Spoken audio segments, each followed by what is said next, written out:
So let's discuss some techniques for or some methods for effective memorizing. I mean, if you want to memorize more items within a limited span of time or short span of time, or if you want to be economic in memorizing, you can use these methods. The first method is something traditional, the oldest method of memorizing, recitation method. Here you are trying to learn something through different steps. First you read something, then you try to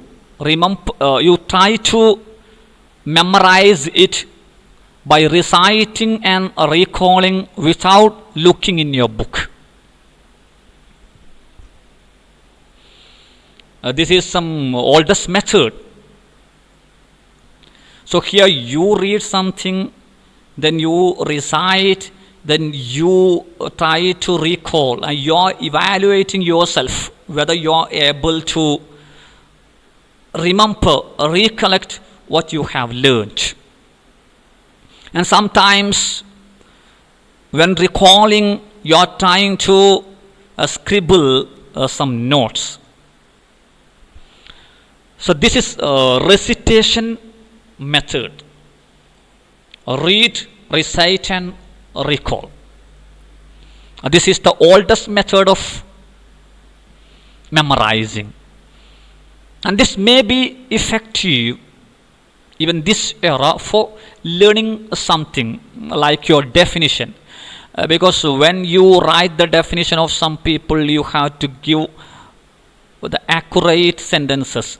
So for learning the definitions given by some experts, I think this method will be more useful. So this is recitation method. So recitation method is a method or technique used for memorizing something, in which the learner reads something from the book, then try to recall it by reciting it. And another method is a whole and part method.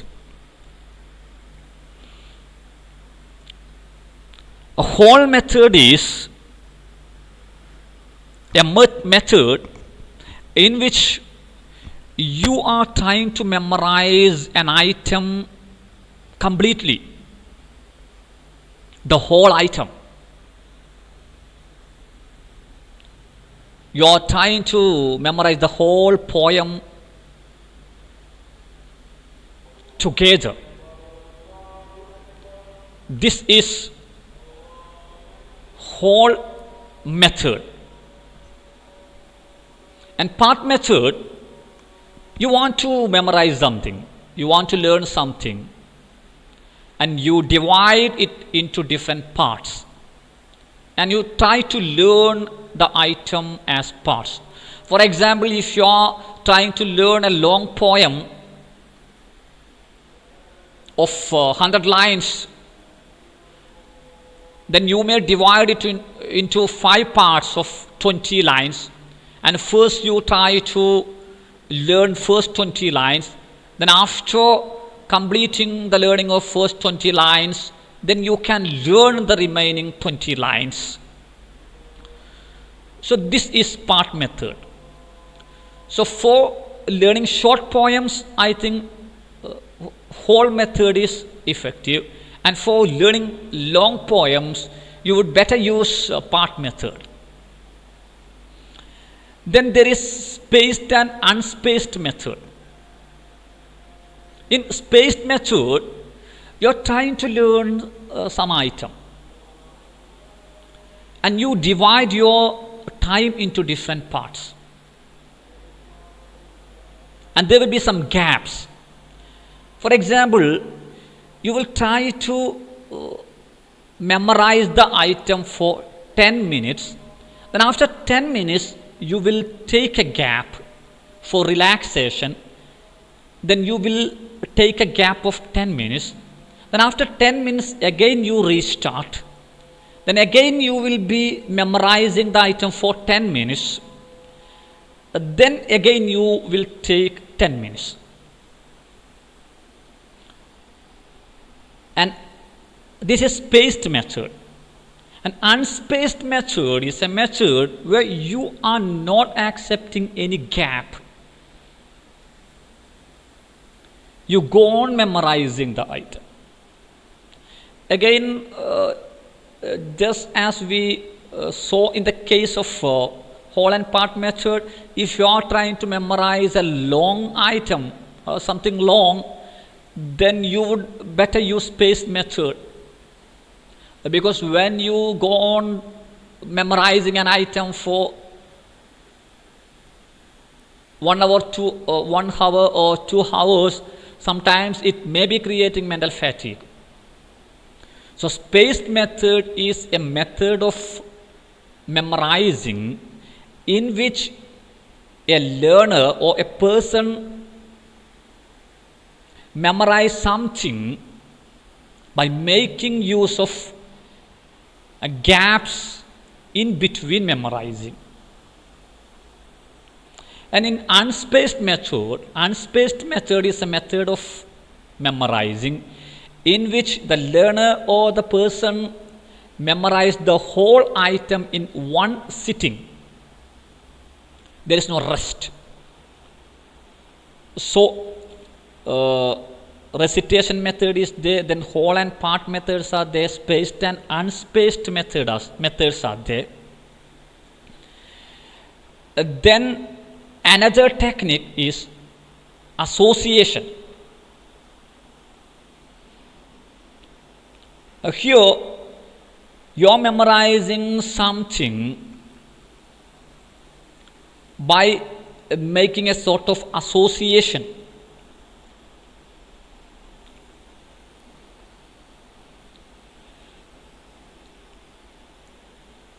If you try to learn the name of the Prime Minister of Italy, then sometimes you will be associating the name with Sonia Gandhi because she is from Italy. And if you try to learn the name of Chief Minister of Gujarat now, then sometimes you will be associating the person to Narendra Modi because he was the Chief Minister of Gujarat. So associating the item which you are going to memorize to something which you have already learned or something which is familiar to you. This is association method. So association is a method of memorizing in which the learner or the person is trying to memorize something new by associating the item to something familiar. Then another method of memorizing is grouping and rhythm, accepting some rhythm. Here you are making some sort of grouping. For example, if you have to remember a number, a number with more digits, then you can divide it to different parts, different groups. Then you can remember. For example, if you have to remember a number 5, 6, 7, 3, 4, 5, 2, 3, 4, then you can make it group 5, 6, 7, 3, 4, 5, 2, 3, 4. Then you have to accept a rhythm 5, 6, 7, 3, 4, 5, 2, 3, 4, 5, 6, 7, 3, 4, 5, 2, 3, 4. So you are making different groups and you are accepting some rhythm. This is a technique. I have seen something in the psychology book, just like this: 30 days has September, April, June, and November. All the rest have 31, excepting February alone. So, grouping and accepting some rhythm. This is another technique or another method for memorizing. Then another method is making use of SQ4R technique. SQ4R. SQ4R.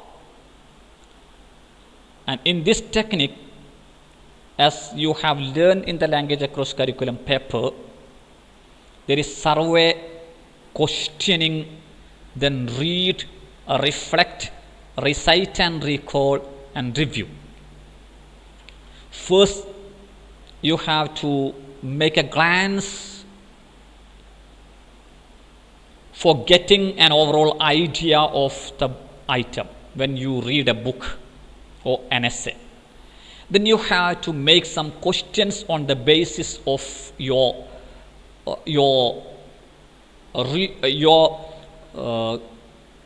survey. Then read it completely. Then reflect. Then you have to reflect it in your mind. You have to link different items in the essay. Then recite and recall. Then read it loudly, recite and try to recall. Then review, make a review. And this is SQ4R technique. And this also will be an effective technique for memorizing something within a short span of time. Then another technique is making use of mnemonics. Mnemonics, Mnemonics, mnemonics. You may be asked a question, what is meant by mnemonics? Then you can just tell mnemonics are some tricks, some techniques which are used for effective memorizing. There are different types of mnemonics. Actually, mnemonic is a Greek word which means aid to memory. Mnemonics is a Greek word which means aid or help to memory. So some techniques, some methods, some tricks which we can make use of for memorizing more items within a short span of time. There are different types of mnemonics. There is a mnemonic called Loci. Loci. Loci mnemonic. Actually, this word Loci means location or place. And here, you are trying to memorize some items by picturizing these items at some locations in your campus or in your home. You can select some 20 or 30 locations, places at your campus or your home. Then you can convert some items which you have to memorize to these locations. So you can think about kitchen, then your room, your shelf, then you are memorizing some items. Some item you fix at your shelf, some item you fix at your kitchen, some item you fix at your veranda. So some items, you are picturizing different items which you have to memorize at different locations. And this mnemonic is known as Loci mnemonic.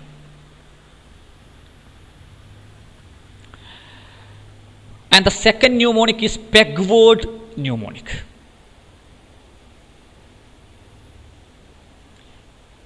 Here you are creating some rhymes for memorizing different items. There is an example given in the psychology book written by S.K. Mangal. 1 is gun, 2 is a shoe, 3 is a tree, 4 is a door, 5 is knives, 6 is sticks, 7 is heaven, 8 is gate, 9 is wine, 10 is a hen. So this is a peg word. You are creating a set of words by accepting some rhyme. So it will be making you able to memorize more items within a limited span of time. So you are accepting a set of words by making use of some rhythm, and you are making them a chain. And there is another mnemonic, and this is narrative chaining mnemonic. So for memorizing some items, you are creating a story.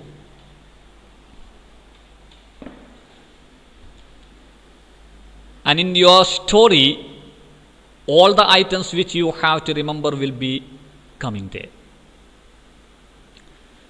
So you are making a story for remembering different items. Then in your story, everything will be there. The items which you have to remember. And this is narrative chaining mnemonic, a technique which is used for memorizing some items within a short span of time by creating an imaginary story in which all the items to be memorized will be used. Then another mnemonic is initial letter mnemonic. Initial letter mnemonic. Here you select the initial letter of each item to be memorized, and you create a new word.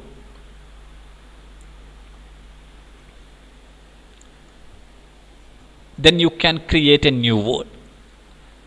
For example, Vibgyor. You are selecting the first letter of each color and you make a new word, Vibgyor, for memorizing more items. So this is initial letter strategy or mnemonic. So these are some mnemonics which you can make use of for memorizing more items within a short span of time. And see, you should know about your capacity. You should know about the items which you are going to memorize, and on the basis of your capacity and on the basis of the items which you are going to memorize, you should select a method. As I told, if you are memorizing a long poem, then you would better use part method. And if you are going to memorize a long poem, if you are going to memorize a short poem, you would better use the whole method. So on the basis of your capacity, on the basis of your time, on the basis of the nature of item you are going to memorize, you have to select some methods. And this selection of methods and techniques and mnemonics is an important part in economy of memorizing.